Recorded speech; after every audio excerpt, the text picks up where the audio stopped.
Question number चौथा solve करेंगे। जैसे कि आप देख रहे हैं आपके पास क्वेश्चन नंबर 4 है। लिखा है कि एक नगर में टैक्सी का किराया निम्न है। टैक्सी का किराया दे दिया गया है कि पहले किलोमीटर का किराया, यानी कि आप पहली बार 1 किलोमीटर चल रहे हैं तो आपको 8 रुपया देना पड़ेगा, और उसके बाद की दूरी के लिए प्रति किलोमीटर का किराया 5 रुपया है, और उसके बाद 1-1 किलोमीटर चल रहे हैं तो 5 रुपया देना पड़ रहा है। मान लीजिए कि आपको पहले 1 किलोमीटर चलना पड़ा तो आप 8 रुपया दे देंगे। उसके बाद आप 1-1 किलोमीटर चल रहे हैं तो आपका 5 रुपया लग रहा है। 2 किलोमीटर चल रहे हैं तो 10 रुपया लग रहा है। यदि तय दूरी, कुल तय दूरी दे दिया है 1 किलोमीटर, तो लिखेंगे कुल तय दूरी बराबर 1 किलोमीटर। यह आपका दूरी तय किया गया है 1 किलोमीटर, और कुल किराया आपका है, आपका कुल किराया बराबर y रुपया। यह आपका कुल किराया है y रुपया। पहले किलोमीटर के लिए 8 रुपया देना पड़ रहा है, तो यहां पे लिखेंगे चूंकि कुल किराया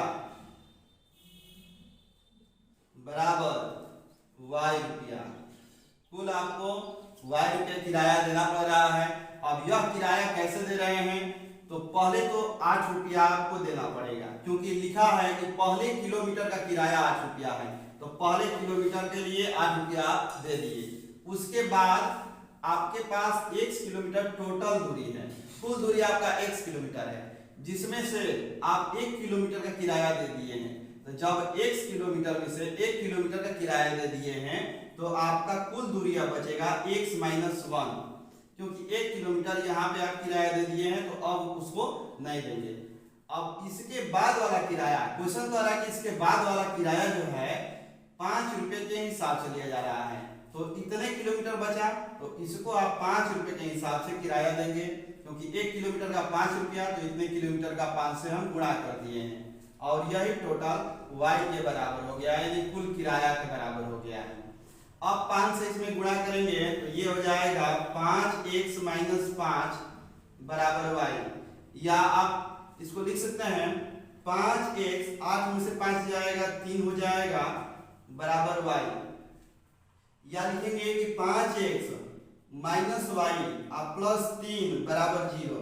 ये आपका समीकरण हो गया। क्वेश्चन भी कह रहा है कि रैखिक समीकरण लिखिए, तो रैखिक समीकरण आपका हो जाएगा, रैखिक समीकरण लिख देंगे, समीकरण, ये आपका रैखिक समीकरण हो जाएगा 5x - y +3 बराबर 0। यह आपका रैखिक समीकरण हो गया। यह आपका पहला आंसर हो गया, रैखिक समीकरण। अब क्वेश्चन कह रहा है कि इस समीकरण को लिखने के बाद उसका आलेख खींचिए। इस समीकरण का आलेख खींचना है, तो आलेख के लिए पिछले वीडियो में भी हम बताए हैं कि x और y का कुछ संगत मान होना चाहिए। तो सबसे पहले इसका हम संगत मान मानेंगे। यह आपका समीकरण है 5x - y +3 बराबर 0, या इसको आप लिख सकते हैं कि y बराबर 5x + 3। यह आपका समीकरण हो गया। अब इसमें हम पुट करते थे जैसे वैसे ही करेंगे। यदि x बराबर हम 0 ले लें, यहाँ पर हम x का वैल्यू 0 ले लें, तो y का मान हो जाएगा 5 × 0 + 3 बराबर 3 हो जाएगा, क्योंकि ये 0 हो गया। अब x बराबर 1 ले रहे हैं तो y बराबर हो जाएगा 5 × 1 + 3 बराबर 5 और 3 8 हो जाएगा। x बराबर हम -1 ले रहे हैं तो y बराबर हो जाएगा 5 × -1 + 3। यह आपका -5 होगा +3 हो जाएगा, तो यह आपका हो जाएगा -2, यानी कि यह आपका सारणी बन जाएगा। एक तरफ x लिखेंगे, एक तरफ y। x बराबर हम 0 रखे हैं, 1 रखे हैं और -1 रखे हैं। इसके अतिरिक्त भी आप रख सकते हैं। 0 रखे हैं तो y का मान 3 आया है, 1 रखे हैं तो y का मान 8 आया है, और -1 रखे हैं तो -2 आया है।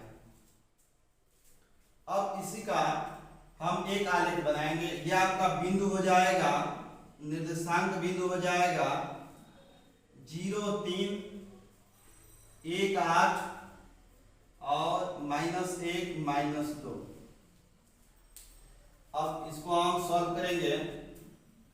या आपका आरेख बनाना पड़ेगा यहाँ पर, तो ग्राफ बनाएंगे।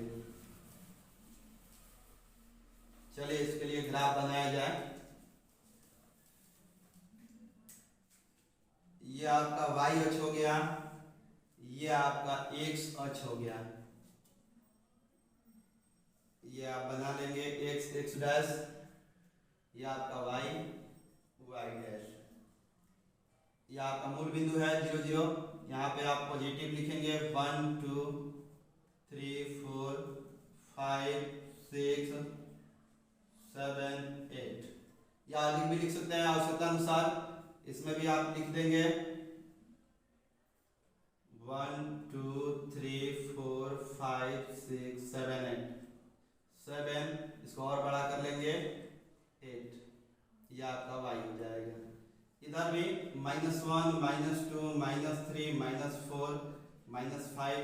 इधर भी -1, -2, -3, -4, -5। आवश्यकता अनुसार आप इसको बना सकते हैं, बढ़ा सकते हैं, घटा भी सकते हैं। और यह आपका पहला बिंदु है 0 और 3। एक अक्ष पे 0 हो गया और y अक्ष पे 3 देखेंगे तो यहाँ आपका 3 पॉइंट यहाँ आ जाएगा। यहाँ इसको पॉइंट करेंगे और लिखेंगे 0, 3। पहला पॉइंट हो गया। दूसरा पॉइंट है 1 और 8। तो एक अक्ष पे 1 पॉइंट यहाँ पे है पॉजिटिव में, और y अक्ष पे 8 है तो 8 देख रहे हैं यहाँ पे आ रहा है। 8 के सामने वाला लाइन और 1 के ऊपर ये लाइन देखेंगे कि एक दूसरे को देख रहे हैं कि यहाँ पॉइंट कर रहा है, इंटरसेक्ट कर रहा है। तो इस पॉइंट को लगाएंगे और यहीं पे लिखेंगे 1, 8। यह आपका दूसरा पॉइंट हो गया। तीसरा पॉइंट है -1 और -2। एक अक्ष पर -1 यहाँ है और y अक्ष पे -2 है, तो ये आपका -2 y अक्ष पे। इसके नीचे ये वाला लाइन आप देखेंगे ग्राफ में अपने, और इसके सामने वाला भी देखेंगे कि दोनों लाइन यहाँ पे इंटरसेक्ट कर रहा है। तो इस पॉइंट को आप लिखेंगे -1, -2। अब इन तीनों पॉइंटों को हम मिला लेंगे, अच्छे तरीके से मिला लेंगे आप। और यही हमारा आरेख है समीकरण का। यानी कि समीकरण आपका था 5x - y + 3। यह आपका रैखिक समीकरण था। इसका आरेख भी कोई क्वेश्चन में कह रहा है कि लिखने के लिए, खींचने के लिए, यह आपका आरेख बन गया। और इस तरह से क्वेश्चन नंबर 4 सॉल्व हो गया। अगले क्वेश्चन के लिए आप हमारे वीडियो को देखते रहिए। हमारे चैनल को सब्सक्राइब कीजिए, लाइक कीजिए और कमेंट कीजिए। Thank you.